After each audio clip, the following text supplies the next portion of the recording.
Good evening everybody. नमस्कार विपिन, पंकज, मयूरी, नमस्कार। देखो आज अपन जो सेशन पढ़ेंगे वो है पूरी ग्रामर। देखो बेसिकली प्रॉब्लम क्या होती है कि अपन कोई भी एक टॉपिक पढ़ लेते हैं, टॉपिक का पूरा कंसेप्चुअल बेस भी पढ़ लेते हैं, उसका फंक्शनल बेस भी पढ़ लेते हैं, पर मोस्ट ऑफ स्टूडेंट्स की क्या डिमांड होती है कि मैं ये टॉपिक तो पढ़ रहा हूँ पर एग्जाम में इससे रिलेटेड प्रश्न कैसे आएंगे, क्वेश्चंस कैसे किए जाएंगे। तो इसलिए हमने ये जो टॉपिक बनाया है गोल्डन रूल्स का, इसमें हमारे पास में 175 रूल्स है और ये 175 रूल्स है, ये पूरे ग्रामर को कंप्लीट कर देगा।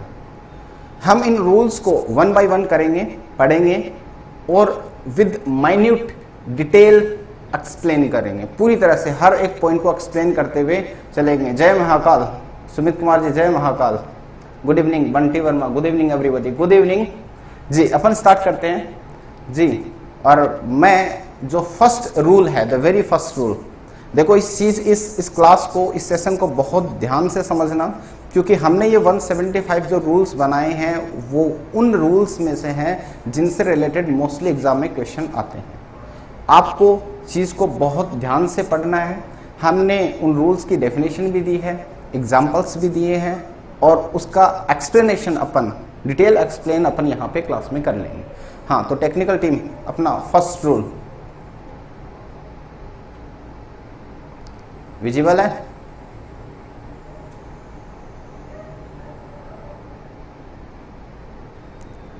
जी दिखाई दे रहा है फर्स्ट रूल आपको? एक बार कमेंट करके बताइएगा। निखिल दोनों, हाँ दोनों, राम राम। आप ये बताइएगा स्क्रीन पे दिखाई दिया हुआ आपका first rule, is it visible or not? क्या वो दिखाई दे रहा है सबको? Hello, hi Chandni Kumari, Rohan Kumar, hi everybody, hello जी। फर्स्ट रूल देखिएगा, ये फर्स्ट रूल क्या बोल रहे हैं? While making comparison, it is necessary to look at the thing being compared. जब भी आप किसी चीज का कंपैरिजन कर रहे हो तो आपको ये चीज ध्यान में रखनी जरूरी है कि कंपैरिजन किस चीज का हो रहा है। अब मैं आपको थोड़ा सा लेके चलता हूं कंपैरेटिव डिग्री की तरफ। अब कंपैरेटिव डिग्री बताने से पहले मैं आपको थोड़ा सा इस चीज को एक्सप्लेन करता हूं। देखो हम जब कंपैरिजन की बात करते हैं तो कंपैरिजन हमेशा दो ऑब्जेक्ट्स के बीच में किया जाता है। ऑब्जेक्ट्स का मतलब तत्व, यहाँ पे कर्म की बात नहीं कर रहा मैं, दो तत्वों के बीच में कंपैरिजन होता है। बट बड़ी बात क्या है कि जो कंपैरिजन आप कर रहे हो वो दोनों तत्व क्या होने चाहिए? सेम होने चाहिए। फॉर एग्जाम्पल मैं कहूँ जैसे मैं अपने खुद की तुलना, तो अगर मैं अपनी तुलना कर रहा हूं किसी के साथ, तो जिसके साथ तुलना कर रहा हूं वो भी क्या होना चाहिए? ह्यूमन बीइंग ही होना चाहिए। जैसे मैं कहूं कि बिड़ला मंदिर ज्यादा खूबसूरत है गणेश मंदिर से, तो यहां पे मैंने एक पॉइंट पकड़ा है बिड़ला मंदिर। तो जब मैं इसकी तुलना कर रहा हूं तो दूसरा जो तुलनात्मक, जो आपका जो नाउन होता है, जो भी है, वो भी उसी से रिलेटेड होना चाहिए।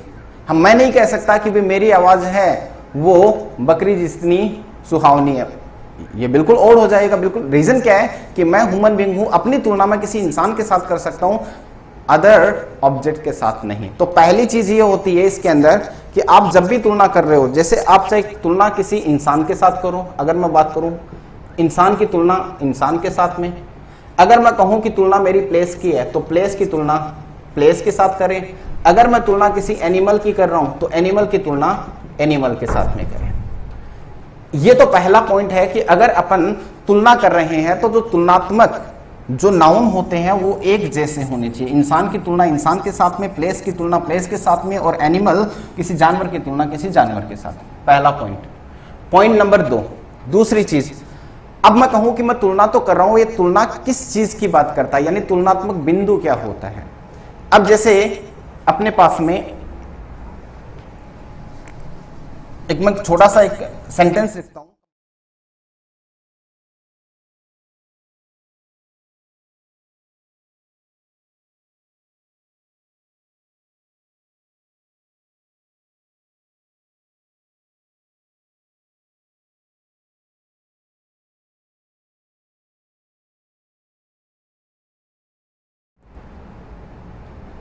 Ram is taller than Shyam. तो मेरे यहां पे दो नाउन दिए गए, एक तो राम है और एक श्याम है। इस सेंटेंस को देखने के बाद मुझे ये चीज क्लियर होती है कि मेरी तुलना राम और श्याम के साथ है। मैं जो तुलना कर रहा हूं राम और श्याम के बीच में कर रहा हूं, और जिस चीज की तुलना कर रहा हूं वो तुलनात्मक बिंदु है लंबाई। यानी मैं राम और श्याम की तुलना और उसका तुलनात्मक बिंदु है लंबाई। अब मैं आपको एक चीज बताता हूं कि अंग्रेजी में जो तुलना करते हो आप, तो तुलना के दो पॉइंट होते हैं। तुलना आप एक एडजेक्टिव के साथ भी कर सकते हो, तुलनात्मक बिंदु आपका एक नाउन भी हो सकता है। अब एडजेक्टिव और नाउन क्या है मैं थोड़ा सा बताता हूं। मैं कहूं कि राम है वो श्याम से लंबा है, तो राम की तुलना मैं श्याम से कर रहा हूं, तो तुलनात्मक बिंदु है वो मेरे पास में है टालर। अब मुझे पूछा जाए कि टालर क्या होता है अंग्रेजी में, ये अपने पास एक एडजेक्टिव है। तो सीधी सी बात कही जाए कि राम और श्याम दोनों सेम ये ऑब्जेक्ट है, दोनों तत्व सेम है, ये इंसान है ये इंसान है, और इन दोनों के बीच में तुलना करने के लिए जिस तत्व का जिस चीज का मैंने यूज किया है वो एक एडजेक्टिव है। अब ध्यान रखना कि अगर आप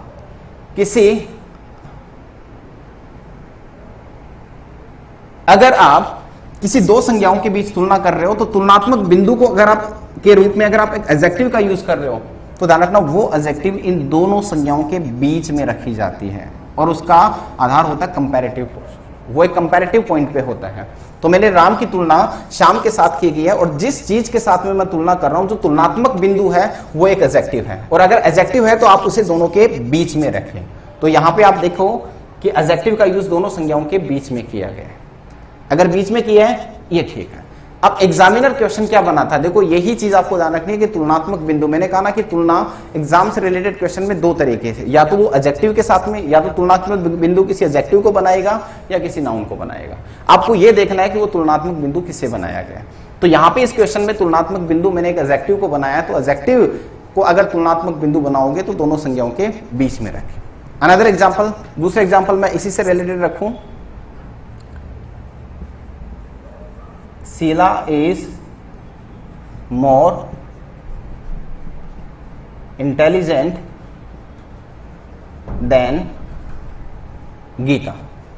अब यहां पे भी मेरे पास में दो ऑब्जेक्ट हैं, शीला की तुलना मैं कर रहा हूं गीता के साथ में। बड़ी बात ये नहीं है, बड़ी बात ये है कि जिस तुलनात्मक बिंदु, यानी आप जिस चीज को लेकर आप कंपैरिजन कर रहे हो वो बिंदु क्या है, वो है क्या। तो मैं यहां पे बात करूं कि जिस चीज की मैं तुलना कर रहा हूं वो तुलना है इनकी बुद्धि की, इंटेलिजेंस। मैं बताने की कोशिश कर रहा हूं कि शीला है वो गीता से ज्यादा इंटेलिजेंट है, तो मेरा तुलनात्मक बिंदु वो वर्ड है इंटेलिजेंट, और इंटेलिजेंट क्या कहलाएगा आपका, एडजेक्टिव कहलाएगा। तो इसने कहा था कि जब आप किसी चीज का कंपैरिजन कर रहे हो तो ये जानना जरूरी है, ये जानना जरूरी है कि आपका तुलनात्मक बिंदु क्या है। जी, अब मेरा तुलनात्मक बिंदु है वो एडजेक्टिव है। अब हमने कहा था कि अगर तुलनात्मक बिंदु एडजेक्टिव होता है तो जिनके साथ तुलना की गई है आपको उसका यूज दोनों के बीच में करना है, तो मैंने इसका यूज दोनों के बीच में कर दिया।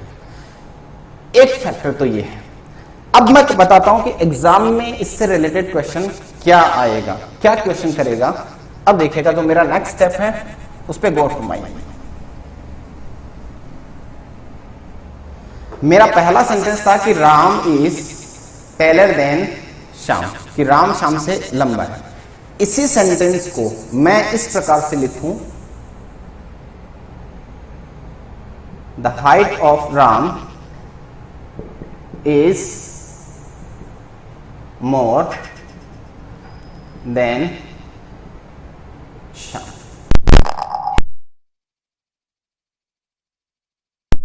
ये चीज क्लियर हुई है कि तुलना राम और श्याम के साथ, तुलना राम और श्याम के साथ। अब मैं कहूं कि जो तुलना की गई है वो तुलना किस चीज को लेके की जा रही है, आपको ये देखना कि वो तुलनात्मक बिंदु क्या है। तो हमने कहा कि तुलनात्मक बिंदु कहां आता है, जिनके बीच, जिनके साथ आप तुलना कर रहे हो उनके बीच में। तो मैं अगर इनके बीच में करूं तो मेरे पास में यहां पे कोई तुलनात्मक बिंदु नहीं है। तो इट मीन्स अगर यहां पे तुलनात्मक बिंदु नहीं है तो तुलना तो की गई है।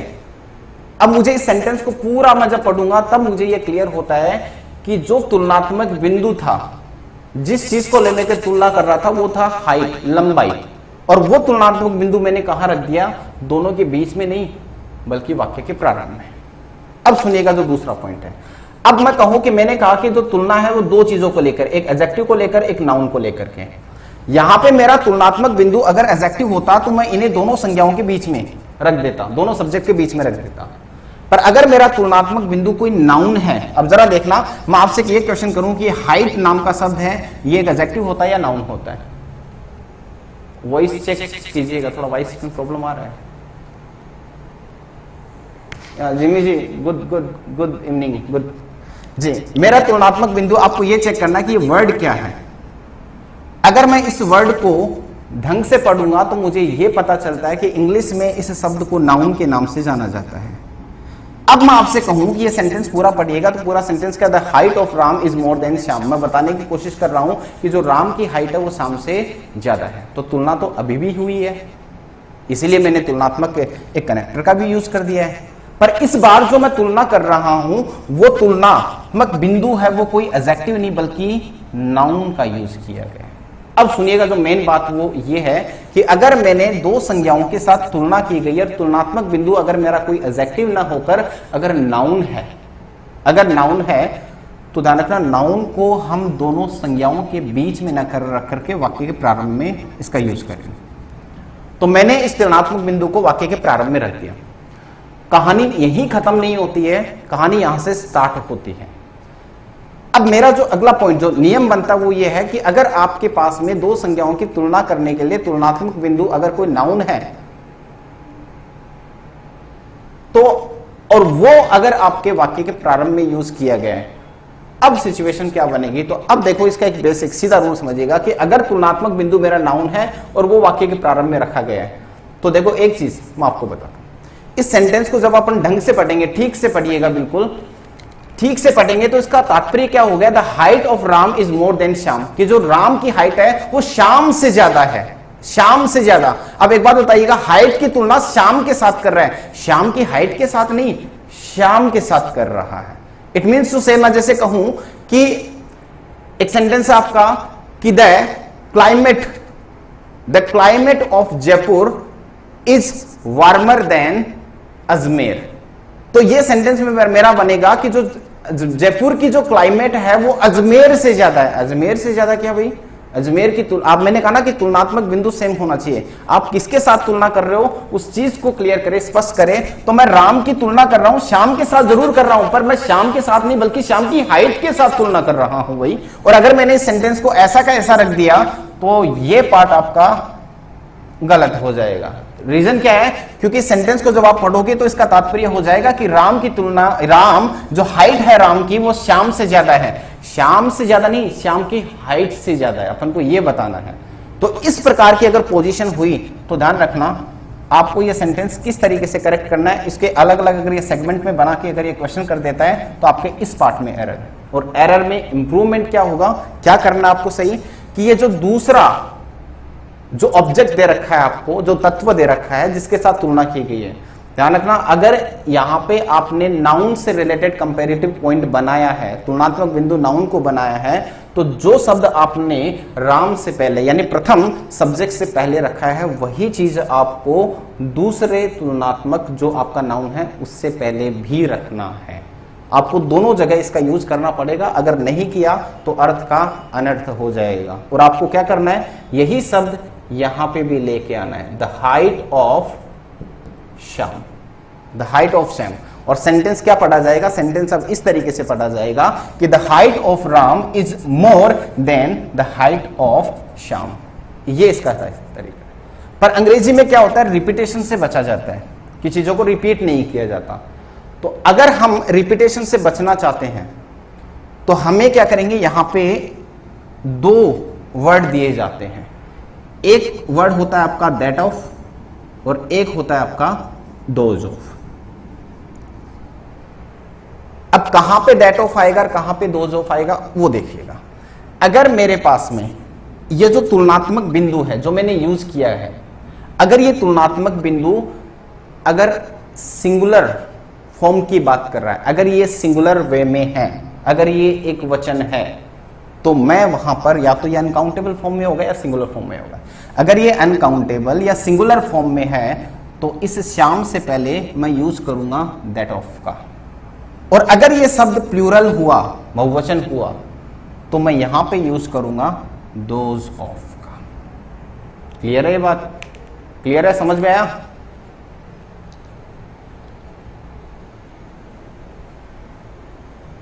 या जयंत दास, या इट्स राइट वन, आप सही लिख रहे हो, can be right, it's that of Shyam, ये सही है आपका। क्लियर है भाई? ये चीज समझ में आई? अब देखो मैं आपको इसको दोबारा एक बार पूरी एक लाइन में बोल देता हूं कि मैं क्या कहना चाहता हूं कि हम जब तुलना करते हैं दो संज्ञाओं के बीच में, तो तुलनात्मक बिंदु या तो कोई एडजेक्टिव होता है या कोई नाउन होता है। अगर अपना तुलनात्मक बिंदु कोई एडजेक्टिव है तो जिनके साथ आप तुलना कर रहे हो, जिन दो चीजों के बीच आप कंपैरिजन कर रहे हो, उन दोनों के बीच में उसको रख दीजिएगा। जैसे मैंने कहा Ram is taller than Shyam, तो मेरा जो तुलनात्मक बिंदु था वो एक एडजेक्टिव था, इसलिए मैंने उसको दोनों के बीच में रख दिया। पर मैं कहूं कि मैं तुलनात्मक बिंदु एक एडजेक्टिव को न बनाकर एक नाउन को बनाना चाहता हूं, तो अगर मैं मेरा तुलनात्मक बिंदु एक एडजेक्टिव ना होकर नाउन है, तो वो तुलनात्मक बिंदु ध्यान रखना दोनों के बीच में नहीं रखा जाता है।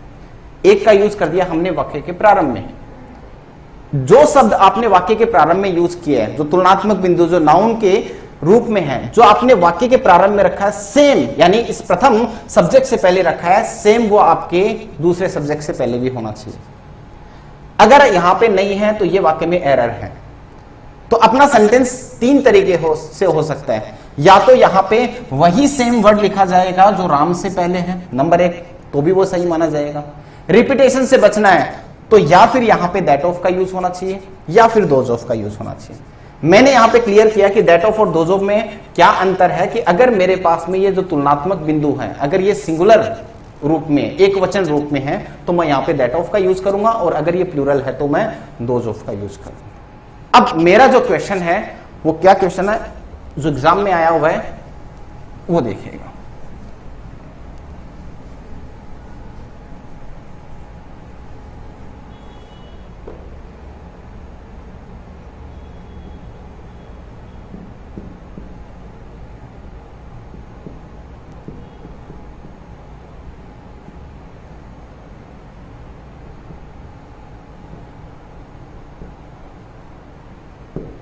The climate of Jaipur is warmer than Ajmer. ये एक मेरा एक सेंटेंस है। दिख रहा है भाई?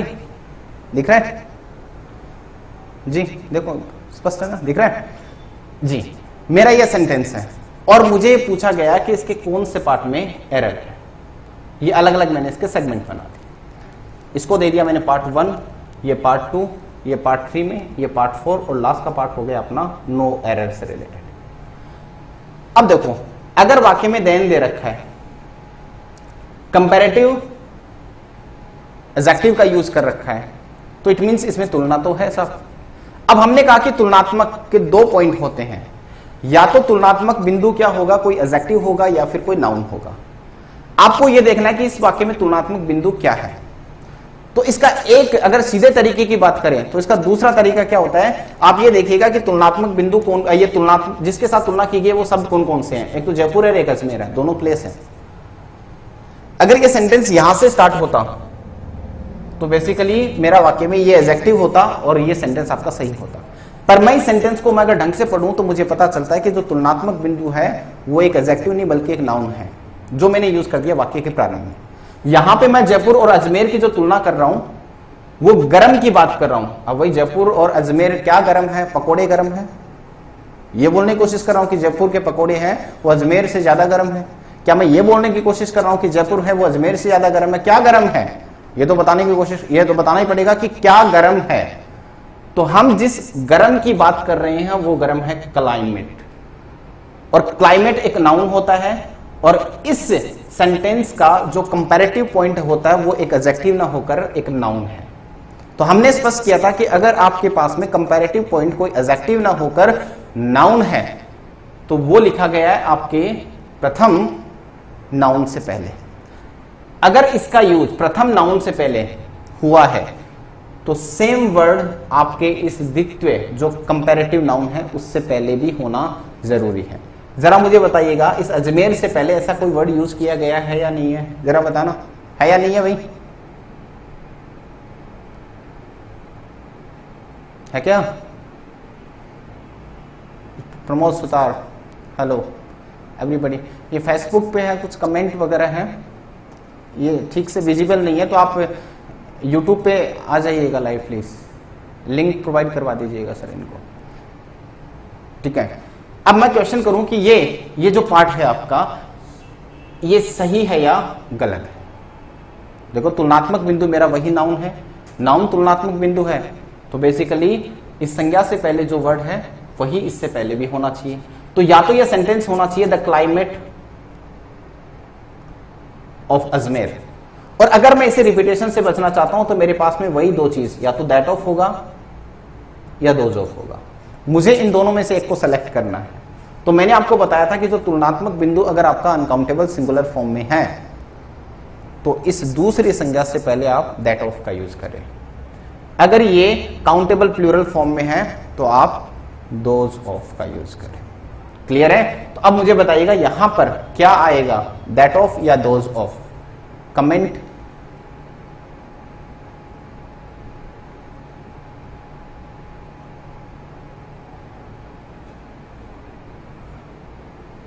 क्या आएगा यहां पे?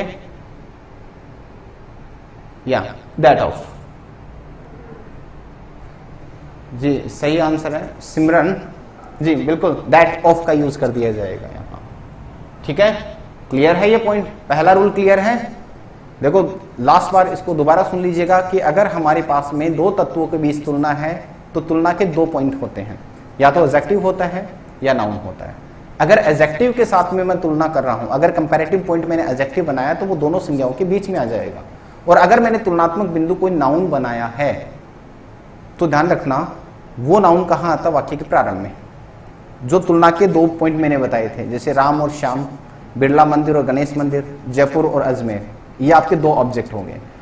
तो प्रथम संज्ञा जो आपके प्रथम ऑब्जेक्ट है उससे पहले जो यूज किया गया वही शब्द आपको दूसरे ऑब्जेक्ट से पहले भी लगाना है, अगर नहीं लगाया है तो गलत है।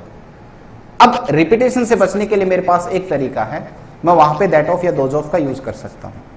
अगर मेरे पास में वो तुलनात्मक बिंदु अनकाउंटेबल सिंगुलर फॉर्म में है तो मैं दैट ऑफ का यूज करूंगा, नहीं तो दोज ऑफ का यूज कर दूंगा। मैं दोज ऑफ का एक एग्जांपल बताता हूं, जैसे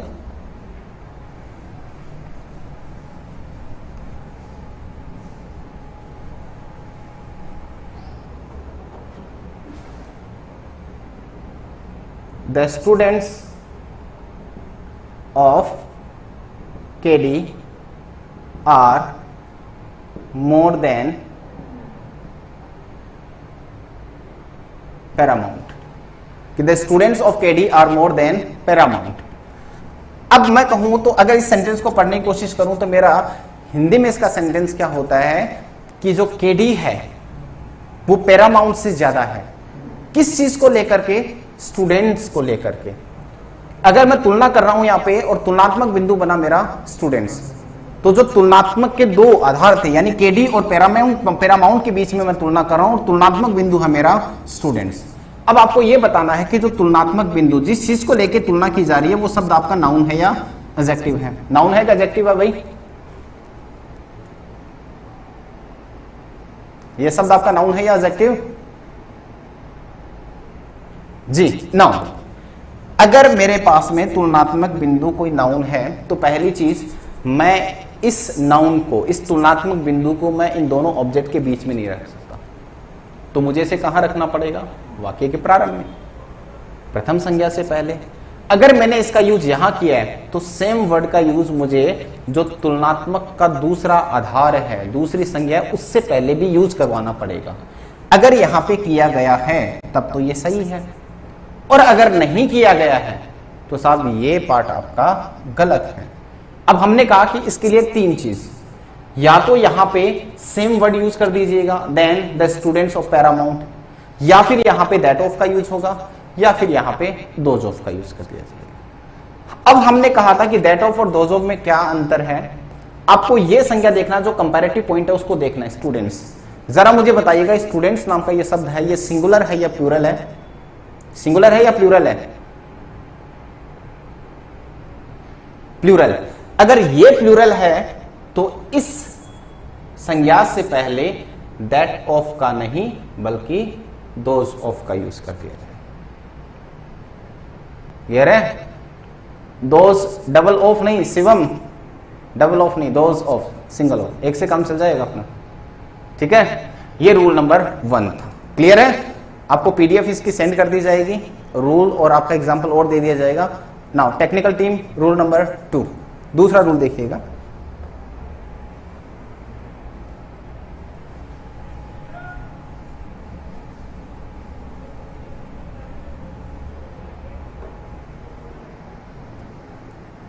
जी,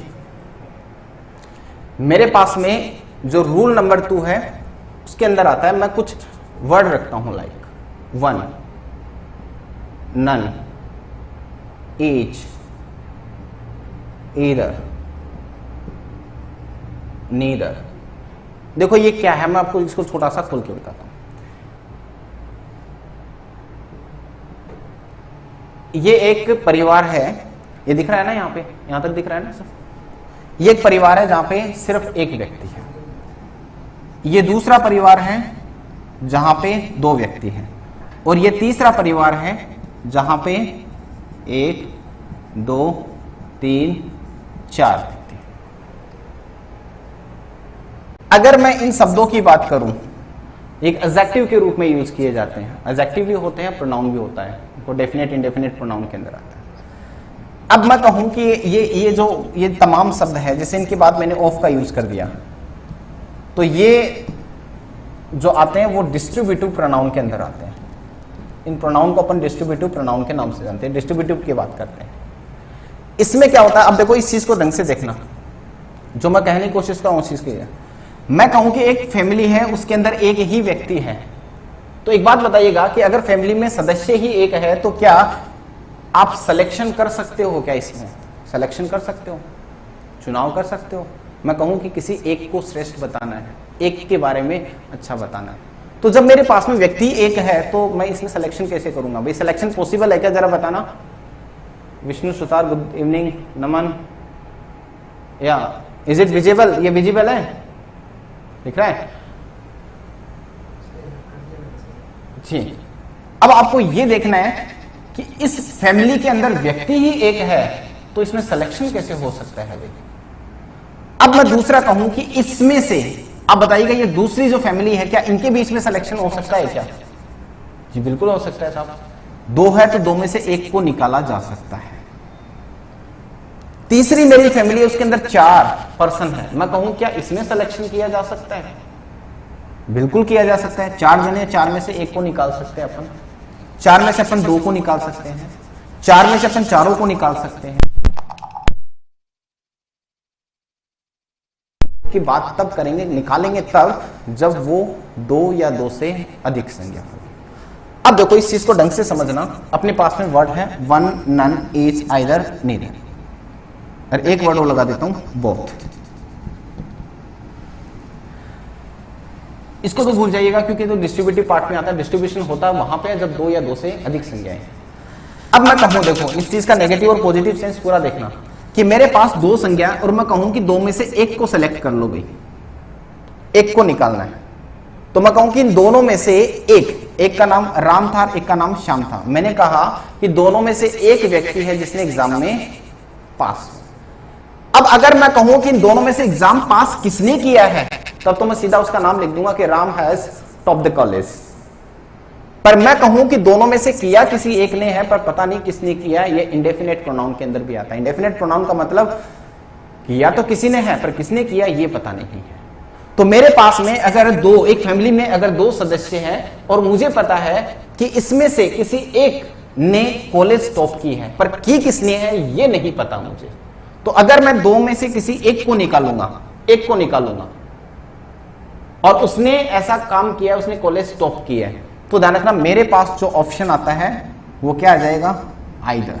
यहां पे मैं यूज करूंगा आइदर का। आइदर का तात्पर्य क्या होता है कि जब आपके पास में एक फैमिली के अंदर सिर्फ 2 ही व्यक्ति हैं और 2 में से किसी एक ने काम किया है पर पता नहीं किसने किया है, दोनों में से कोई एक तो है, या तो ये है या फिर ये है, तो अगर मैं इसको बाहर निकालूं, अगर मैं इसका यूज करूंगा, इन दोनों में से अगर किसी एक की बात कर रहा हूं तो मैं यूज करूंगा साहब आइदर का, और मेरा सेंटेंस बन जाएगा आइदर ऑफ टू मेंबर।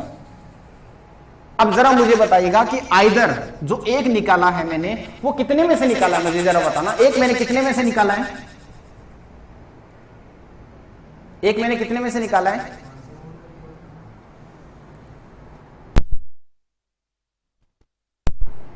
एक मैंने कितने में से निकाला है? 2 में से।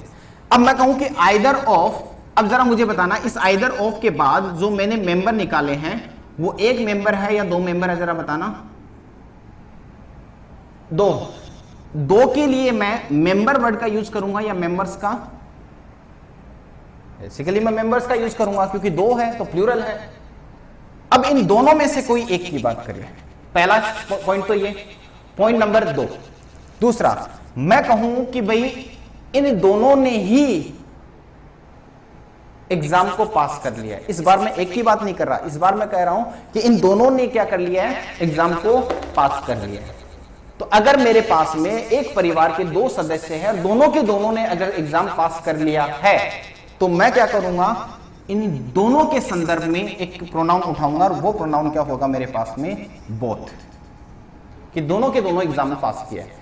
पर एक चीज का ध्यान रखना, ये जो आइदर और जो बोथ आप उठा रहे हो, ये तभी पॉसिबल है जब कार्य हुआ है। नेगेटिव सेंस में इसका यूज नहीं किया जाएगा, ये पॉजिटिव सेंस में आपको अर्थ देगा।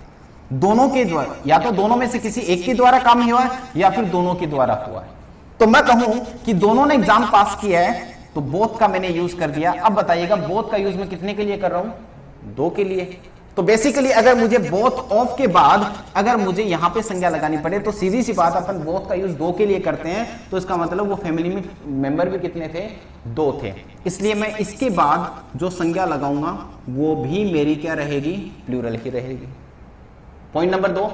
नंबर 3, अब मैं इसी फैमिली में मैं कहूं कि इस फैमिली के अंदर 2 व्यक्ति थे, दोनों ने एग्जाम दिया और दोनों ही फेल हो गए, एक भी पास नहीं हो सका। तो मेरे पास टोटल व्यक्ति 2 थे, दोनों ने एग्जाम दिए। अगर दोनों में से एक पास होता तो आइदर का यूज करता, दोनों के दोनों पास होते तो मैं बोथ का यूज करता। पर मैं कह रहा हूं कि दोनों के दोनों फेल हो गए, सेंटेंस आपका नेगेटिव हो चुका है। दोनों के दोनों फेल हो चुके हैं। अगर ये दोनों के दोनों फेल हो चुके हैं तो सब मैं यहां पर इन तमाम प्रोनाउन के अंदर इस नाइदर का यूज करूंगा, इस नाइदर को उठाऊंगा। अब मैं कहूं कि नाइदर, नाइदर का मतलब कोई भी नहीं, एक भी पास नहीं हुआ। अब जरा बताना कितने व्यक्ति थे, कितने आदमी थे? नमन, कितने आदमी थे? 2 थे, और 2 में से एक भी पास नहीं हुआ। तो मैं अगर इस नाइदर के बाद ऑफ की बात करूंगा तो नाइदर का यूज तब किया जाता है नेगेटिव रहेगा, पर जिसमें से ये निकाला जाता है वो शब्द आपका प्लूरल होता है, इसलिए नाइदर के बाद आने वाली संज्ञा भी प्लूरल होती है। अब मैं बात करूं आगे, नेक्स्ट, ये 3 वर्ड। अब मैं इस फैमिली की बात करता हूं कि एक फैमिली जिसके अंदर 4 व्यक्ति हैं। अब मैं कहूं कि इन 4 व्यक्ति, चारों व्यक्तियों ने एग्जाम दिया है, इन चारों व्यक्तियों ने एग्जाम दिया है, पर इन चारों में से कोई एक है वो पास हुआ है, पर मुझे नहीं पता कि कौन पास हुआ है। 4 थे, चारों में से कोई एक पास हुआ है। देखो यहां पे 2 में से कोई एक ने काम किया तो मैं आइदर का यूज करूं, पर यहां पे 2 से ज्यादा की बात की जा रही है। मेरे पास में 4 व्यक्ति थे, 4 में से कोई एक पास हुआ है, पर कौन हुआ मुझे नहीं पता। तो मुझे अगर यह बताना हो कि चारों में से कोई एक जना पास हुआ है, तो इसके लिए जो मैं प्रोनाउन यूज करूंगा वो प्रोनाउन होगा मेरा 1। अब मुझे बताइएगा कि मैं कह रहा हूं कि कोई एक पास हुआ है, तो एक बात आइएगा, एक कितने में से था? वो 4 में से। अब जरा बताना ये 4 सिंगुलर है या प्लूरल है? भाई ये 4 सिंगुलर है या प्लूरल है? ये प्लूरल है। तो मैं कहूंगा कि 1 ऑफ के बाद जो मेरे पास में जो नाउन आई है वो भी प्लूरल रहेगी। ये मैं कब बात करूंगा? जब मेरे पास में वो संज्ञा, एक ऐसी फैमिली जिसके अंदर संज्ञा 2 नहीं बल्कि 2 से ज्यादा है। अब अपन अपने पास बच गए 2, ईच और नन। इस नन का यूज कब किया जाता है कि मेरे पास में एक फैमिली या फैमिली के अंदर 4 जने थे, चारों ने एग्जाम दिया और चारों के चारों फेल हो गए। 4 जने थे, चारों ने एग्जाम दिया और चारों के चारों फेल हो गए। तो मैं अब इसे कहना चाहता हूं कि एग्जाम को कोई भी पास नहीं कर पाया, कोई भी एग्जाम पास नहीं कर पाया, तो जरा बताना इस सेंटेंस में भाव है वो नेगेटिव है या पॉजिटिव है? जी, नेगेटिव सेंस है। तो अगर आपके पास फैमिली है जिसमें 2 या 2 से अधिक संख्या है और किसी ने भी वो कार्य नहीं किया है, अगर सेंस आपका नेगेटिव आता है तो इसके लिए जो आप प्रोनाउन चूज करोगे वो नन है। अब मुझे बताइएगा कि किसी ने भी नहीं किया, कितने में से नहीं किया? 4 में से। तो मतलब नन का यूज भी अपन कहां करते हैं कि जब अपने पास में कोई संख्या 2 या 2 से ज्यादा। अब अपन बात करते हैं ईच। ईच का यूज अपन कहां करते हैं? ईच के संदर्भ में चाहे आप 2 की बात करें फैमिली के, चाहे 2 मेंबर हो चाहे 4 मेंबर हो, पर अगर मैं एक की बात करूं, अब जैसे एक बात बताइएगा पहले मुझे, अपन जैसे कोई मौखिक वगैरह एग्जाम लेते हैं, मौखिक एग्जाम में अपने पास में सपोज कीजिएगा एक क्लास के अंदर 4 लड़के हैं, तो एक बात बताइएगा चारों लड़कों का एक साथ ले लेंगे क्या अपन मौखिक? नहीं, अपन मौखिक किस तरीके से लेते हैं? 1 by 1 एक करके अपन बुलाते हैं। तो अगर अपने पास में कोई भी ऐसी फैमिली जिसमें 2 या 2 से अधिक संख्या है और हम एक की बात करें, 1 by 1 की बात करें, तो इस सेंस में अगर आपको कोई प्रोनाउन लेना है तो वो प्रोनाउन ईच होता है। पर हमने भी कहा कि ईच का यूज भी तब होता है, ये भी डिस्ट्रीब्यूट की बात करता है, ये भी तब यूज किया जाता है, वो इस प्रॉब्लम है थोड़ी।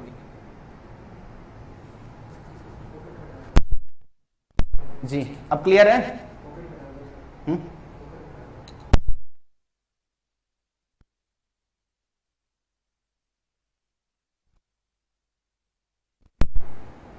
जी क्लियर है जी। हाँ, अब मैं कहूं कि मैं इसका यूज भी कब कर रहा हूं कि या तो मेरे पास वो संख्या 2 है या 2 से अधिक है, ये मेरा कंप्लीट सॉल्यूशन। मतलब अगर मुझे इन शब्दों का यूज करना पड़ा तो मेरे पास में फैमिली या तो 2 की होनी चाहिए या 2 से ज्यादा होनी है। अब एग्जाम में आने वाला क्वेश्चन जो मैं क्यों समझा रहा हूं इसका पॉइंट देखिएगा। एग्जाम में आने वाला क्वेश्चन क्या पॉइंट क्या कहता है, इसके स्क्रीन पर करिए कि क्या बोला कि the words one of, none of, each of, either of, neither of, both of, इनके बाद वाली संज्ञा कैसी हो। तो अब हमने स्पष्ट किया है कि तमाम सब डिस्ट्रीब्यूटिव प्रोनाउन के हैं और ये तब यूज किए जाते हैं जब आपके पास फैमिली 2 या 2 से अधिक की हो। तो 2 है वो भी मेरा प्लूरल है, 2 से ज्यादा है वो भी मेरा प्लूरल ही है। तो मैं अगर इसे सीधे सीधे अर्थों में कहूं, अगर रूल की बात करूं तो रूल मेरा कहता है, देखो मैं इसको और ज्यादा डिटेल में क्लियर करूंगा और ज्यादा इसको एक्सप्लेन करूंगा। जैसे मेरा एक सेंटेंस हो गया, one of my friends have settled in Delhi, ये सेंटेंस। एग्जामिनर यहां पे इस प्रकार के क्वेश्चन है, ये जो वन ऑफ है, नन ऑफ है, ईच ऑफ है, आइदर ऑफ है, ये बोथ ऑफ है, इनसे रिलेटेड 2 प्रकार के क्वेश्चन करेगा। क्वेश्चन नंबर क्या कि जो मैंने वन ऑफ का यूज किया है इसका यूज कब होता है? जब फैमिली के अंदर 2 या 2 से अधिक संख्या, तो इट मीन्स इसके बाद जो संख्या है वो ऐसी आएगी, ऐसी संख्या आएगी जो प्लूरल वे में हो।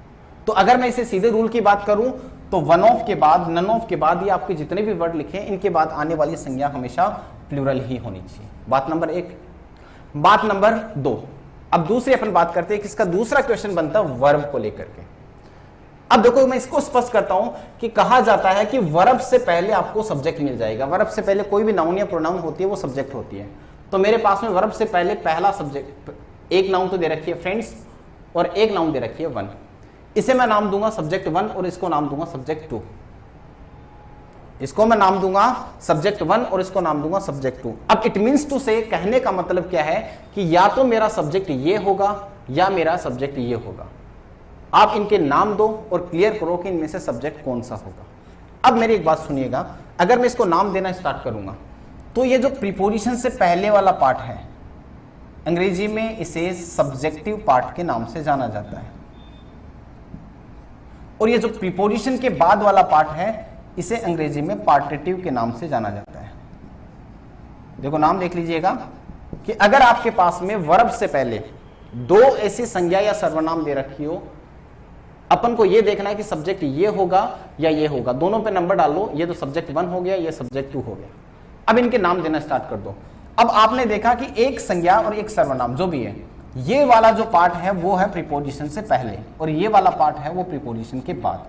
तो ध्यान रखना, प्रीपोजिशन के बाद वाले पार्ट को अंग्रेजी में पार्टेटिव के नाम से जानते हैं और प्रीपोजिशन के पहले वाले पार्ट को अपन सब्जेक्टिव के नाम से जानते हैं। और जैसा कि क्लियर है कि पार्टेटिव पार्ट एक फ्रेज का भाग होता है जिसको अपन वाक्यांश कहते हैं। ये फ्रेज होता है, ये कभी भी किसी वाक्य का सब्जेक्ट नहीं बन सकता। तो सब्जेक्ट कहां मिलेगा अपन को? सब्जेक्ट हमने कहा था कि जो S1 है, जो प्रीपोजिशन से पहले दे रखा था, वही आपका सब्जेक्ट है। अब जरा मुझे बताइएगा, प्रीपोजिशन से पहले दिया हुआ वर्ड आपका वन है, ये वन क्या है? एक वचन, सिंगुलर है या प्लूरल है? जरा बताना, सिंगुलर है या प्लूरल है?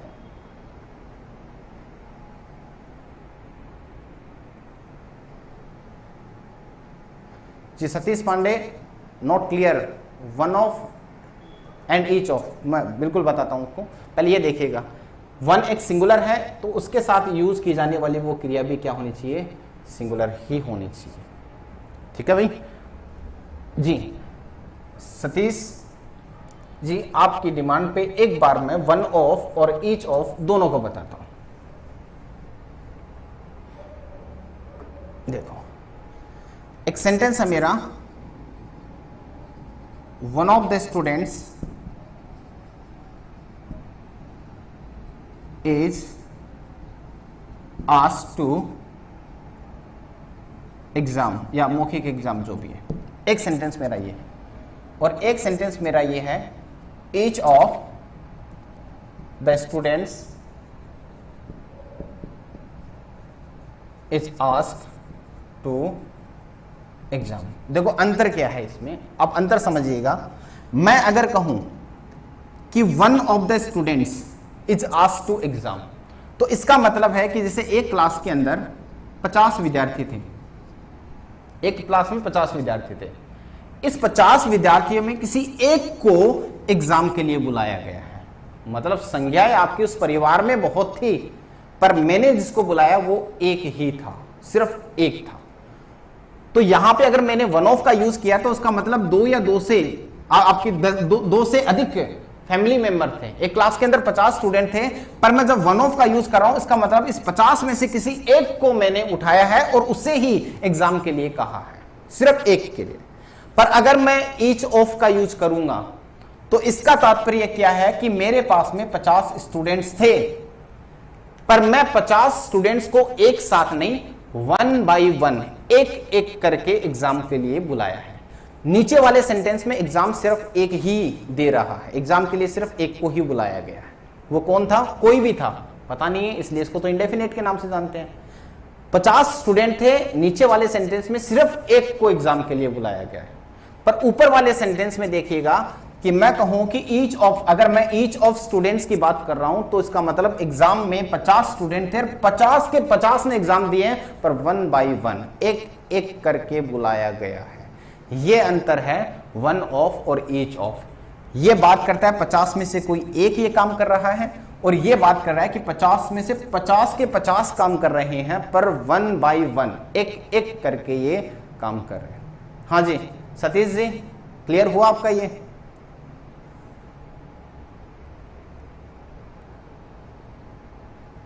जी सतीश जी, क्लियर हुआ आपका ये पॉइंट? जी कमेंट करें, आगे बढ़े। नेक्स्ट पॉइंट, अब देखो मैं इसको थोड़ा सा और खोलता हूं, एक एग्जांपल और लेते हैं, क्योंकि इसके ऊपर क्वेश्चन अच्छे बनते हैं। ये जो पॉइंट आपको रूल नंबर 2 बता रहा हूं, मैंने आपको पहले कहा कि इसका नाम ही गोल्डन है भाई, ये गोल्डन रूल्स है, इसका मतलब बहुत ही इंपॉर्टेंट है। जितने भी रूल आपको बताए जा रहे हैं वो रूल है जो एग्जाम में एक बार नहीं, दो बार नहीं, 50 बार नहीं, सैकड़ों बार इनके ऊपर क्वेश्चन किए गए, वो रूल हमने उठाए हैं। एक क्वेश्चन और देखिएगा, क्वेश्चन इस प्रकार से है,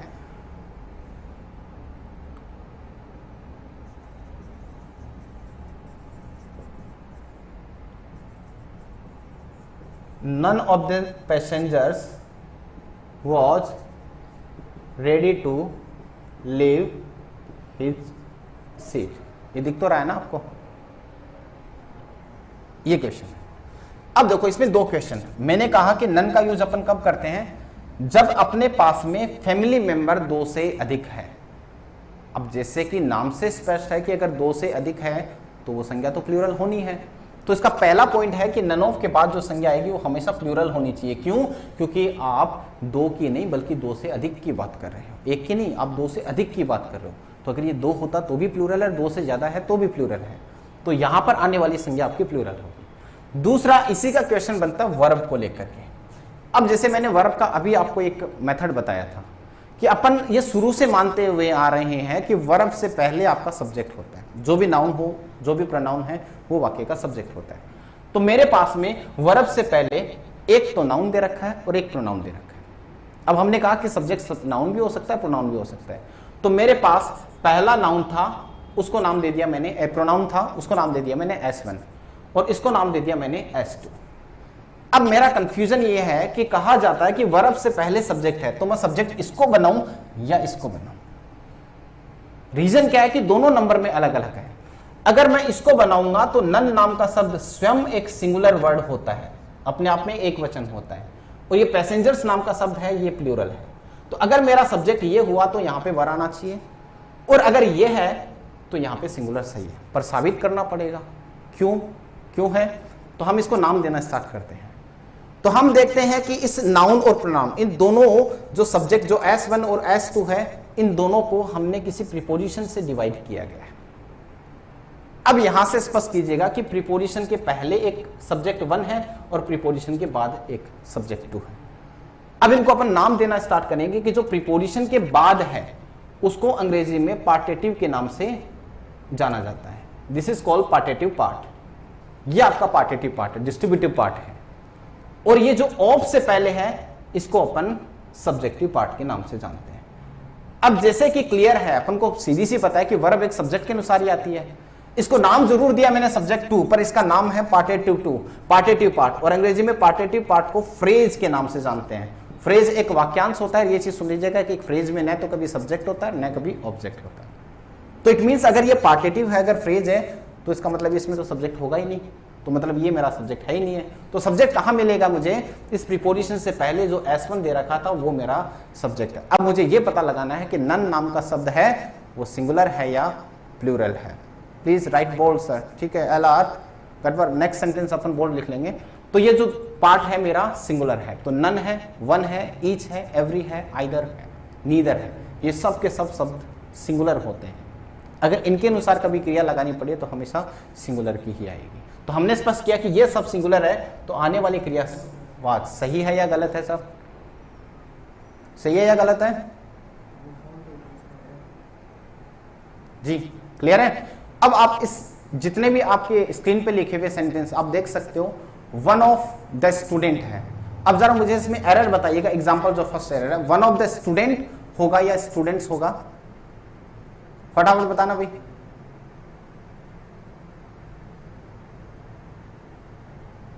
इसमें दे रखा है वन ऑफ द स्टूडेंट्स होगा, क्योंकि वन ऑफ एक ऐसा डिस्ट्रीब्यूटिव पार्ट है जो दो से अधिक की फैमिली से आता है, तो वहां पे स्टूडेंट्स होना चाहिए। दूसरा पार्ट देख, अब दे रखा है a person can turn on either of the light bulbs. अब हमने कहा कि आइदर का अपन चुनाव कब करते हैं? जब अपने पास में दो संज्ञा होती है। तो दो संज्ञा है, दो में से एक को निकालना है, तो संज्ञा तो दो हुई ना, तो वहां पे एक बल्ब नहीं बल्कि दो में से एक बल्ब को निकाला गया, तो वो लाइट बल्ब नहीं बल्कि वहां पे बल्ब्स का यूज कर दिया जाएगा। तीसरा सेंटेंस देखिए, do you go to each of the meeting. Each of के बाद मैंने कहा कि ईच ऑफ के बाद किसका यूज होना है? प्लूरल नाउन, तो वहां पे मीटिंग नहीं बल्कि मीटिंग्स का यूज करना है। क्लियर है? पॉइंट नंबर 2 क्लियर है। अब मैं इसको सेंस में बताता हूं, एक रूल में बताता हूं। यदि मेरे पास में one of, none of, each of, either of, neither of ऐसे शब्दों का यूज किया है, तो इनके बाद जो संज्ञा है वो हमेशा प्लूरल आती है। रही बात क्रिया की, तो क्रिया आपका सिंगुलर आएगा सिर्फ एक पॉइंट को छोड़ करके, और वो पॉइंट क्या आपका है? Both of. बोथ ऑफ क्यों होगा? इसका मैं एक एग्जांपल देता हूं आपको, भी देखिएगा।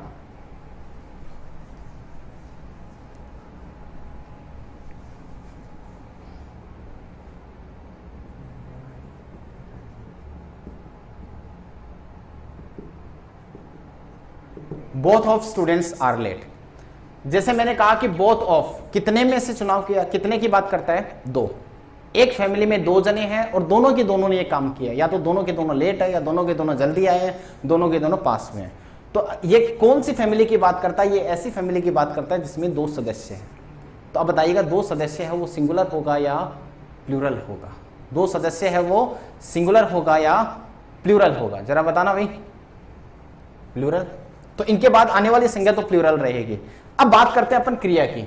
ये क्रिया आपकी सिंगुलर रहेगी या प्लूरल है, वो आपको वही पॉइंट मैंने कहा कि वर्ब से पहले आपका सब्जेक्ट होता है। तो मेरे पास एक तो नाउन दे रखा है, एक प्रोनाउन, इसको मैंने दे दिया S1 और ये हो गया S2। अब वही चीज कि जो S1 जो प्रीपोजिशन, इन दोनों को डिवाइड किया किसी प्रीपोजिशन से, तो मैंने कहा कि प्रीपोजिशन के बाद वाले पार्ट को पार्टिटिव के नाम से जाना जाता है। ये आपका पार्टिटिव पार्ट है। और प्रीपोजिशन के पहले वाले पार्ट को अपन सब्जेक्टिव के नाम से जानते हैं। अब एक वाक्य में आने वाली क्रिया हमेशा सब्जेक्ट के अनुसार लगाई जाती है। अब जरा बताना मेरे पास में इस वाक्य में सब्जेक्टिव पार्ट कौन सा है? बोथ है। अब ये बताइएगा कि बोथ का मतलब क्या होता है? बोथ का मतलब दो, कि बोथ अपने आप में खुद, या Tripathi Subi, okay, welcome, welcome to the channel, welcome जी। अब मैं कहूं इस बोथ का खुद का मीनिंग ही दो है, प्लूरल है।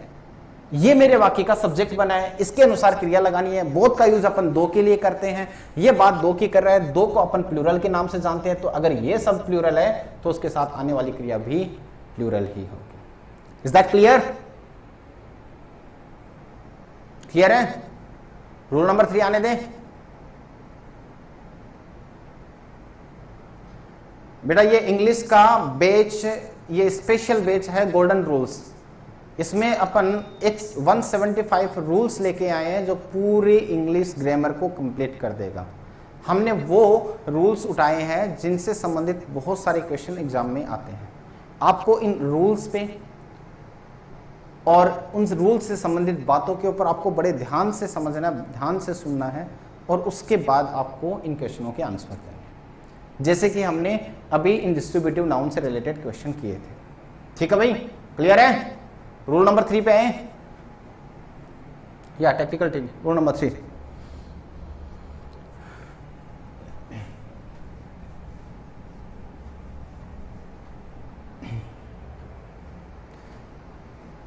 जी, आपके स्क्रीन के ऊपर रूल नंबर 3 दे रखा है। रूल नंबर 3 क्या कहता है? Whenever we use the pseudo subject in a sentence, pronoun following the pseudo subject should always be in subjective case and not in objective case।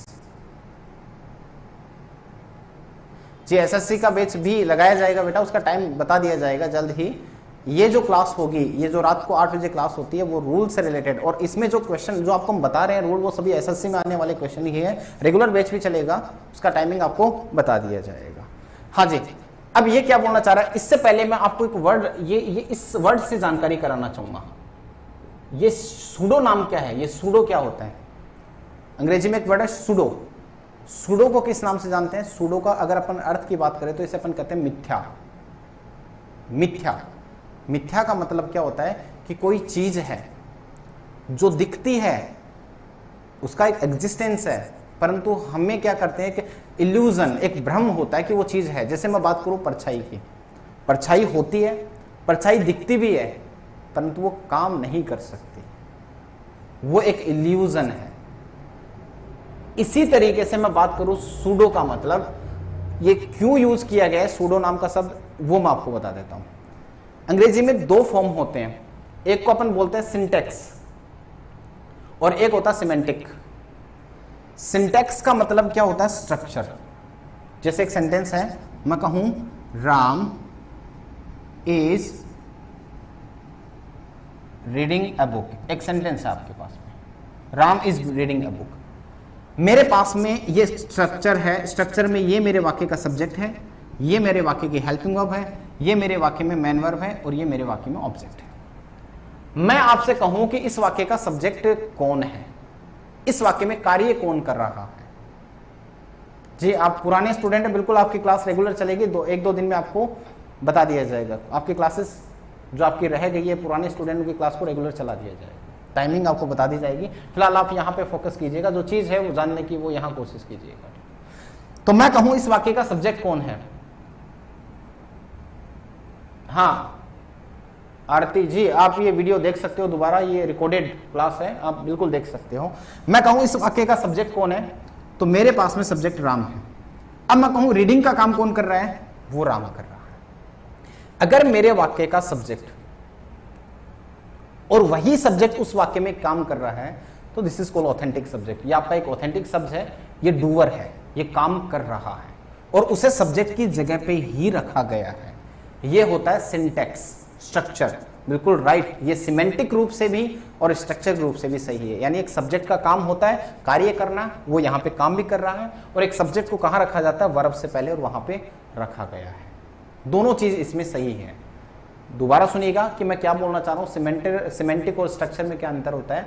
Structure का मतलब क्या होता है कि एक सब्जेक्ट कहाँ रखा जाता है, तो सब्जेक्ट हमेशा वर्ब से पहले रखा जाता है, इसका यूज वर्ब से पहले ही हुआ है। दूसरा, क्या वह इस वाक्य में कार्य कर रहा है, क्या सब्जेक्ट की तरह काम कर रहा है क्या।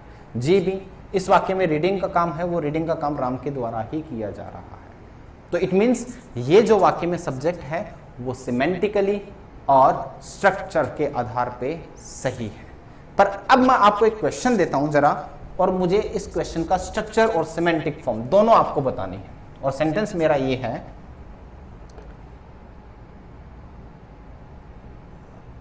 वेजिटेबल्स आर कट, सब्जियों को काटा गया है। अब मैं कहूं इस वाक्य का सब्जेक्ट क्या है। देखो, इस ध्यान से सुनना, इस चीज को, ये सूडो नाम का शब्द आपको बहुत अच्छी चीज क्लियर करेगा, ये अच्छा पार्ट है। मैं कहूं कि इस वाक्य का सब्जेक्ट कौन है, तो ऑब्वियसली सब अपनी ये बताएंगे कि वेजिटेबल्स मेरे वाक्य का सब्जेक्ट है।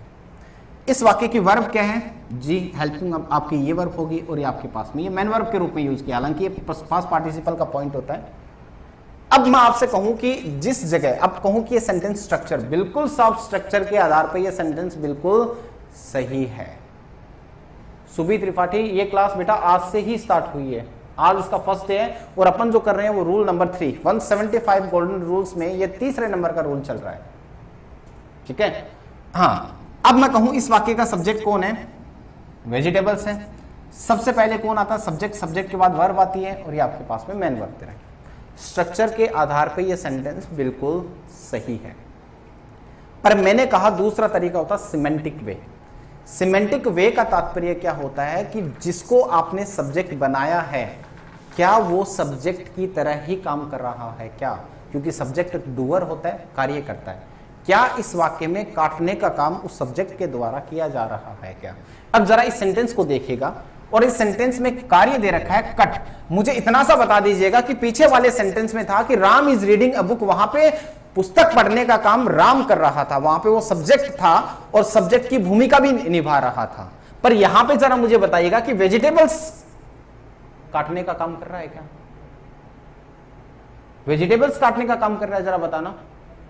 जी नहीं, काटने का कोई और ही, काटने का काम किसी और के द्वारा किया जा रहा है, और जो चीज कट रही है वो वेजिटेबल्स है। तो वेजिटेबल्स सब्जेक्ट नहीं है, पर हमने उसे रखा सब्जेक्ट की जगह। ये होता है आपका पैसिव का स्ट्रक्चर होता है।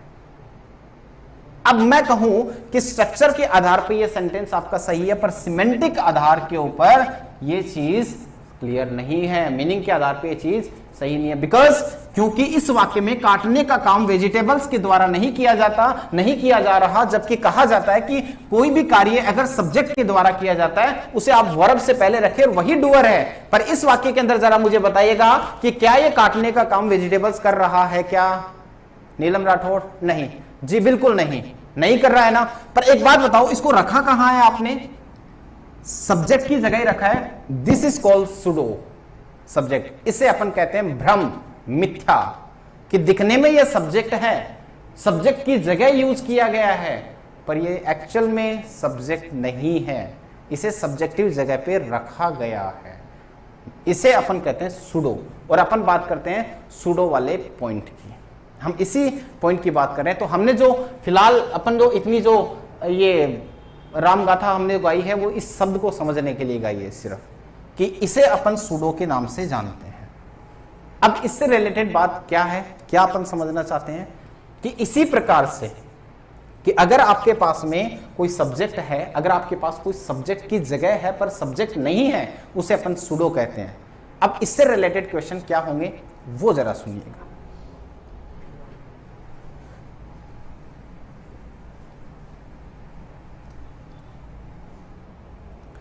जैसे मेरे पास एक वर्ड आता है इट, देखो ढंग से सुनिएगा, मेरे पास एक वर्ड आता है इट, इट एक प्रोनाउन। मैं इस प्रोनाउन का यूज किसके लिए करता हूं?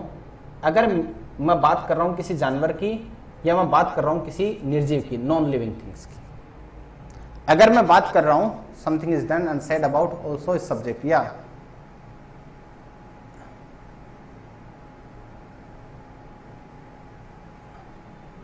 जी किसी के द्वारा किया जाता है, कोई कार्य किया जाता है, वो सब्जेक्टिव केस में नहीं, वो ऑब्जेक्टिव केस में आता है। पुस्तक पढ़ा है तो जो पढ़ा है वो पुस्तक है, वो ऑब्जेक्टिव है, चाहे आप उसे वर्ब से पहले रख दीजिएगा, पोजीशन जरूर चेंज हुई है परंतु वो सब्जेक्टिव पार्ट नहीं हो सकता। हाँ, मेरे पास में इट का यूज किया है, मैं इट का यूज या तो जानवर के लिए करूंगा या निर्जीव के लिए करूंगा। अगर मैं किसी वाक्य में इस इट का यूज किसी निर्जीव चीज या जानवर के संदर्भ में कर रहा हूं तो ये मेरा है सब्जेक्ट। स्ट्रक्चर के आधार पे भी, सिमेंटिक आधार पे सही है। जैसे मैंने यूज किया एक वर्ड आईसीआईसीआई बैंक। इस आईसीआईसीआई बैंक को मैं उसके नाम से न जानकर किसको प्रोनाउन के नाम से जानूं, it is working, it is working well, ये अच्छा काम कर रही है। अब मैं आपसे क्वेश्चन करूं कि इस वाक्य में इट का यूज किसके लिए हुआ है, जरा बताना किसके लिए किया गया है?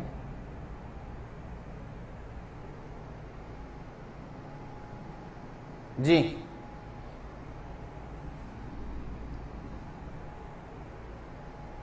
परिमल सिंह जॉनवर, यस जी बताइए। हाँ, इस इट का यूज मैं किसके लिए कर रहा हूं कि मैं आईसीआईसीआई बैंक की बात कर रहा हूं और ये आईसीआईसीआई बैंक अच्छा काम कर रही है। अब ये बताइएगा काम कौन कर रही है? ICICI bank. आईसीआईसीआई बैंक का प्रोनाउन क्या रखा है मैंने? इट। तो जरा मुझे बताइएगा, इस शब्द को मैंने बनाया है सब्जेक्ट, तो मैं कहूं कि ये कार्य जो काम कर रहा है ये कौन कर रहा है? इट।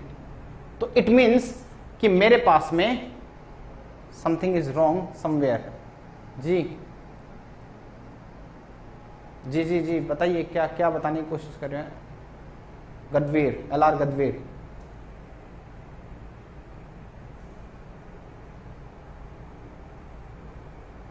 जी सुनिएगा, तब तक आपका कमेंट आ जाता है कि मैं यहां पे बात कर रहा हूं ये कार्य कर रहा है, मैं आईसीआईसीआई बैंक के लिए इसका यूज कर रहा हूं। इसका मतलब अच्छा काम कौन कर रहा है? ICICI bank.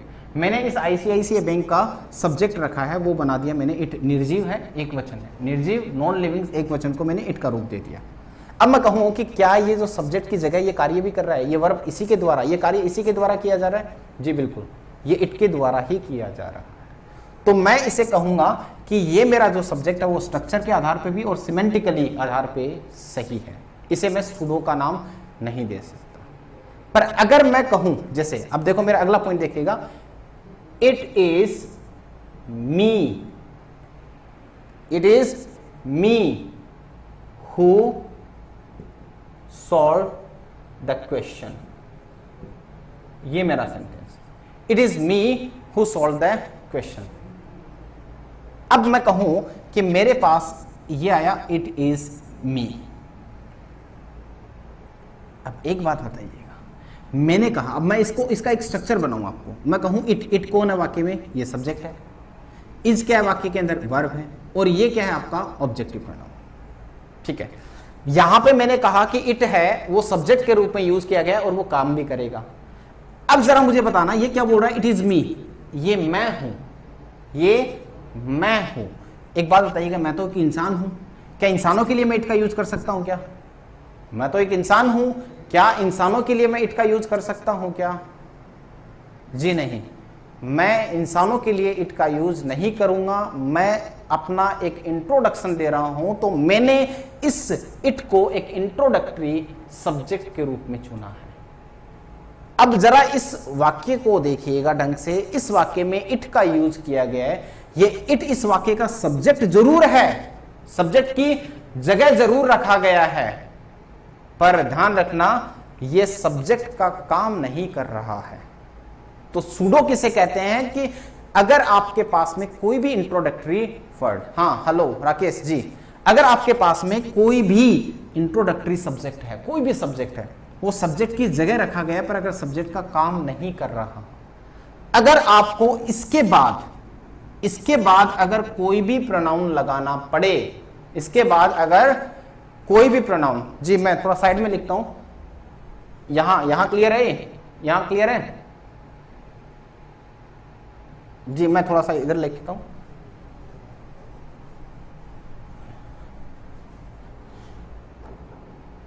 यहां क्लियर है ये चीज। It is me who solve the questions. तो मेरे पास में ये इट है वाक्य का सब्जेक्ट, ये वर्ब है, ये सब्जेक्ट ये आपके पास में इट है, ये सब्जेक्ट की जगह जरूर यूज हुआ है, परंतु ये काम नहीं कर रहा है साहब सब्जेक्ट का। और अगर ये सब्जेक्ट की जगह काम न करे, अगर सब्जेक्ट की जगह काम नहीं कर रहा है, बिल्कुल ठीक है ना, ओके, अगर ये सब्जेक्ट की जगह काम नहीं कर रहा है, यानी सब्जेक्ट की जगह जरूर है पर सब्जेक्ट की तरह काम नहीं कर रहा है, इसे अपन सूडो कहते हैं, दिस इज कॉल्ड सूडो। और अगर आपके पास में इंट्रोडक्टरी सूडो जो सब्जेक्ट है, उसके बाद अगर आपको प्रोनाउन यूज करवाने के लिए कहा जाए तो ध्यान रखना कभी भी ऑब्जेक्टिव प्रोनाउन का यूज न करे। ये तो इसका पहला पॉइंट है। अब अगर मैं इस पॉइंट से यहां से इसको तोड़ना चाहूं तो यहां पे भी एक चीज क्लियर कर सकता हूं, इस जो शब्द जो हु है, इसको अंग्रेजी में रिलेटिव प्रोनाउन के नाम से जानते हैं। रिलेटिव प्रोनाउन में हु हो गया, विच हो गया, हुम हो गया, दैट, व्हाटएवर जो भी है। अगर मैं कहूं कि हु जो रिलेटिव प्रोनाउन है, उस रिलेटिव प्रोनाउन से पहले ध्यान रखना वाक्य में कभी ऑब्जेक्टिव केस आता ही नहीं है। ये इसका दूसरा तरीका, इधर से तोड़ो तो इधर से तोड़ लेना, बाकी इधर से तोड़ना चाहो तो इधर से भी तोड़ सकते हो। अगर मेरे पास में कोई भी रिलेटिव प्रोनाउन का यूज किया गया है तो मैं उससे पहले कभी भी किसी ऑब्जेक्टिव केस का यूज कर ही नहीं सकता। और ऑब्जेक्टिव केस क्या होता है, जैसे आई का सब्जेक्टिव केस होता है मी, वी का सब्जेक्टिव केस होता है अस, यू का सब्जेक्टिव केस यू, ही का सब्जेक्टिव केस होता है हिम, सी का हर, दे का देम। ये कहा जाता है कि ये तमाम जो केस है उनको अपन ऑब्जेक्ट के नाम से जानते हैं, ऑब्जेक्टिव प्रोनाउन के नाम से जानते हैं। और कहा जाता है, देखो दोनों रूल, अगर मेरे पास में इट को एक सूडो के रूप में यानी एक इंट्रोडक्टरी सब्जेक्ट के रूप में यूज किया गया है तो इसके बाद जो मैं प्रोनाउन लगाऊंगा वो प्रोनाउन कभी भी ऑब्जेक्टिव नहीं होना चाहिए, वो प्रोनाउन हमेशा सब्जेक्टिव केस में ही रहना चाहिए। बात नंबर एक, ये इधर से क्लियर। अब मैं इसको इधर से क्लियर करता हूं। अगर मेरे पास में कोई रिलेटिव प्रोनाउन लाइक हु, हुम, विच, दैट, ये जो रिलेटिव वर्ड है, अगर इनका यूज करता हूं तो इनसे पहले ध्यान रखना कभी भी ऑब्जेक्टिव प्रोनाउन का यूज नहीं किया जाता। अगर आप यहां लगाना चाहो तो सब्जेक्टिव प्रोनाउन का यूज किया जा सकता है। तो मैं यहां पे मी का नहीं बल्कि आई का यूज करूंगा। Is that clear? एंटीसीडेंट, बिल्कुल सिमीरा, हाँ बिल्कुल अमीराज, बिल्कुल इसको एंटीसीडेंट के नाम से जाना जाता है। और एंटीसीडेंट कभी वाक्य में ऑब्जेक्ट नहीं होता है। अब देखो ये चीज, ये यहां पे ऐसे क्वेश्चन क्यों किए जाते हैं। अब स्पोकन इंग्लिश पे जाइएगा। स्पोकन इंग्लिश में बड़े अपन रोब से कहते हैं या इट्स मी, मैं हूं, इट्स मी, अपन यूज करते हैं इट्स मी, वो गलत है, ध्यान रखना। स्पोकन में जी बिल्कुल राकेश कटारिया जी, इसका आपको पीडीएफ मिल जाएगा साहब, इसका पूरा नोट्स आपको मिल जाएगा, जो भी है पीडीएफ आप ले सकते हो, ठीक है जी। तो अपन कहते हैं इट्स मी, आपको यही देखना है कि इट का यूज, देखो ये चीजें क्या होती है, सूडो, ये इट इज हिम। मैं इतना ज्यादा बड़ा ना लिखकर इतना लिखूं तो मैं कहूं कि इट मेरे वाक्य का सब्जेक्ट है, पर मैं इस इट का यूज कर किसके लिए रख रहा हूं, हिम के लिए। हिम क्या है, एक इंसान है। तो एक बात बताइएगा, किसी इंसान के लिए अपन इट का यूज थोड़ी करेंगे, इंसान के लिए अपन इट का यूज थोड़ी करेंगे, होता है जी नहीं। तो इट मींस इट को तो हमने क्या मान रखा है, एक टेम्परेरी सब्जेक्ट बना रखा है, एक इंट्रोडक्टरी सब्जेक्ट बना रखा है, जिसे हमने एक टेम्परेरी आधार पे, जिसको हमने इंट्रोडक्टरी सब्जेक्ट बना रखा है, उसे अपन सूडो के नाम से जानते हैं। और अगर मेरे वाक्य का सब्जेक्ट सूडो है, अगर मेरे पास में सूडो सब्जेक्ट है और उसके बाद अगर मुझे प्रोनाउन लगाना पड़े तो वो प्रोनाउन कभी भी ऑब्जेक्टिव केस में नहीं बल्कि हमेशा सब्जेक्टिव केस में यूज करें। इट इज ही, ये इस तरीके से लिखा जाएगा। हालांकि क्रिया आपकी इसी के अनुसार आती है। इट इज यू आपके पास में आ गया, it is we, not it is us. ये क्रिया आपकी, क्योंकि हमने इसको सब्जेक्ट बनाया है। देखो अभी थोड़ी देर पहले पैसिव वॉइस वाले वाक्य में कहा था वेजिटेबल्स आर, सब्जेक्ट की जगह है सब्जेक्ट का काम नहीं कर रहा है, पर क्रिया उसी के अनुसार लगाई जाती है, क्योंकि नाम तो उसका अभी भी सब्जेक्ट ही है। क्लियर है भाई? क्लियर है ये पॉइंट? जी नीलम राठौड़, हाँ क्या दिक्कत आ गई भाई? आप पहले का कमेंट डाल रहे हो या फिर आंसर बता रहे हो या फिर मेरे बात का जवाब दे रहे हो? क्लियर है ये पॉइंट?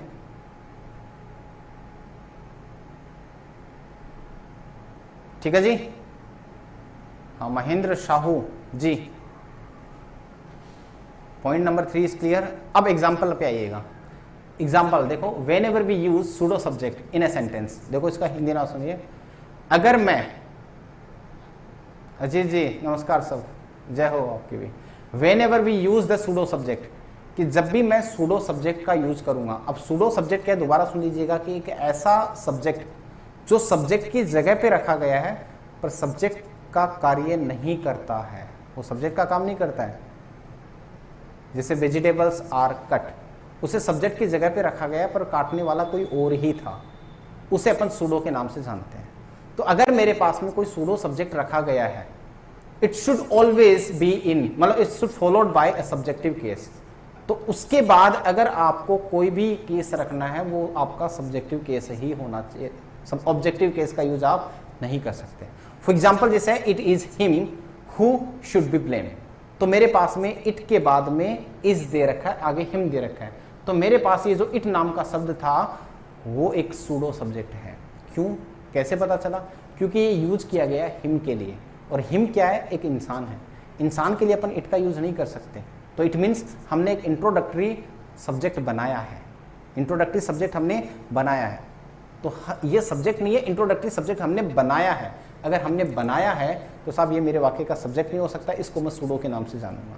अब उसके बाद अगर मुझे कोई केस रखना है तो वो केस आपका सब्जेक्टिव ही होना चाहिए, ऑब्जेक्टिव नहीं। तो वहां पे दिया हुआ पार्ट आपका हिम नहीं बल्कि ही होगा। क्लियर है? इसका नेक्स्ट आगे, आगे स्क्रीन, एक क्वेश्चन हो रहा है इसका।